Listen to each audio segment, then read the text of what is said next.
Let Me Illustrate, a podcast series putting the spotlight on board game artists.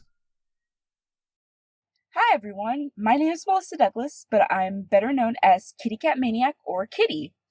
I've only recently become a board artist thanks to Book of Villainy, but I've been a professional illustrator for over 15 years. I suppose I became a board game artist because, it was something new. I've actually never illustrated a board game until last year, but I'd happily do it again. The art style I'm best known for, it's a little bit difficult to call. I have so many. I've been known to draw really cute and colorful characters, like stuff right out of a Lisa Frank coloring book, but I can also draw like really creepy and ominous stuff. So I kind of like to keep people on their toes. I don't want people to think that I have just one specific style, but I suppose if I had to have a signature style, most people would recognize my work based on the colors that I use. I've got a lot of bright neon colors. I love using neon in my work. I think that would if you've seen my stuff, you'd point out you'd know how to point me out if it's got a lot of neon colors in it. The bit that I'm most proud of in Book of Villainy is the diversity. I'm so glad that there was a collection of different ethnicities and styles. Fortessa and Andrew were really awesome in letting me explore different avenues, and they super encouraged me to keep the characters diverse, so huge props to them. I'd say that I like creating art that makes people feel a number of emotions, like depending on the subject matter, of course. I usually get like happy and excited feedback from people who share similar interests in color. For those who are who are a little unaware of my horror stuff, I get a lot of unease and like sometimes I get a little creeped out with the work that I make. But I suppose that's what I'm going for. I want you to feel like you can keep looking at my work and never get bored of it. Like there's always something new you can find in the piece. My inspiration is another hard thing to pinpoint.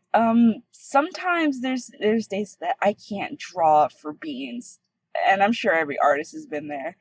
But then there's times where I'll wake up at like 2 a.m. in a cold sweat and just paint a unicorn shooting lasers out of its eyes. I don't know where that comes from. It's out of nowhere. It's out of the blue. I wouldn't be able to tell anybody how my artistic process really works.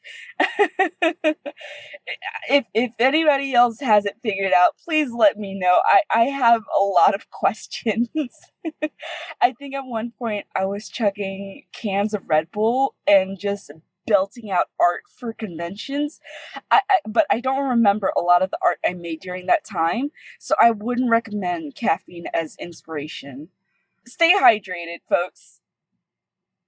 Since Bookability was my first board game, I learned a lot at once. But the most important thing I think I learned was that you're going to make a lot of mistakes. And there's going to be a lot of things that get in the way, but you really have to push through.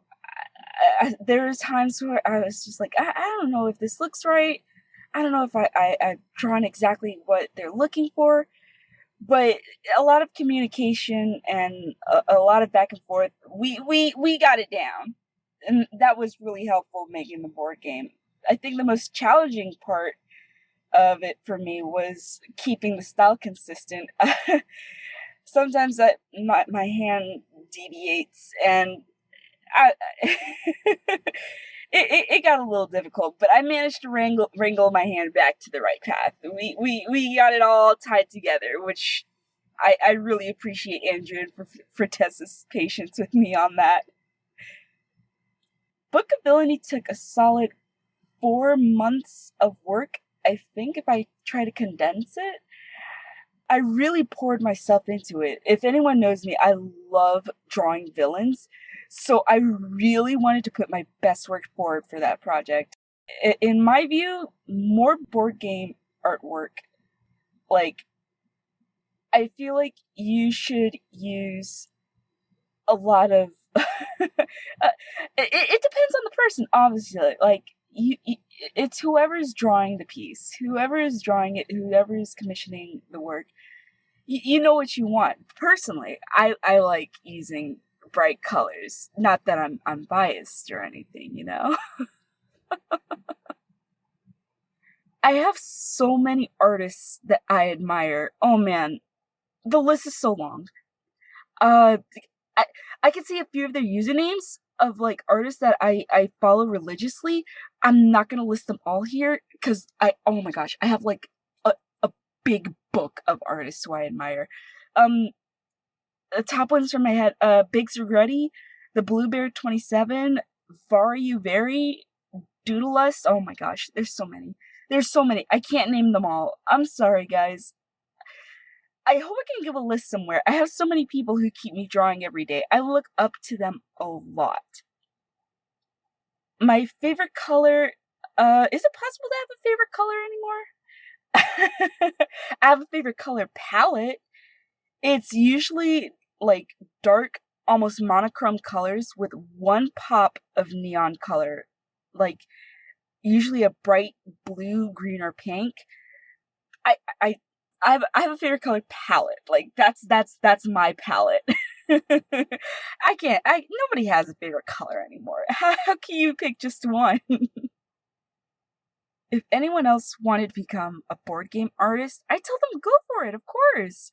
I had so much fun helping with the Book of Villainy. Like, being new to the board game scene, I knew I was going to make a few mistakes, but I would suggest to anybody else trying to get into board game illustrations, know yourself, know your style, keep your head up even if you feel like you're making a couple of mistakes. People are willing to work with you, and you're among friends. And if you have fun making the game, it'll show. People will notice. Anyone who wants to get in touch with me can usually find me at Kitty Cat Maniac. That is KITTYKATMANIAC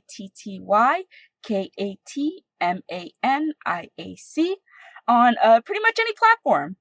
I've gotten really busy in the past few months working in a new and awesome job designing toys, but I'll do my best to answer when and where I can.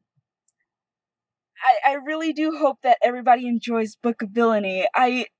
God, it's such an awesome game. Have a groovy time playing it. Hey, if you like it, let us know. Oh yeah, let us know which villain you pick. And hey, thanks for supporting the project. I really do hope you have a great time. See you guys around. Bye! This podcast was made possible by the generous help of my Patreon supporters. Royal Patron Sean Newman, Castle Guards David Miller and James Naylor, Dice Masters Alex Bardi, Paul Grogan and Robin Kay, and Shining Lights Gavin Jones, Sarah Reed, Richard Simpson and Tim Vernick.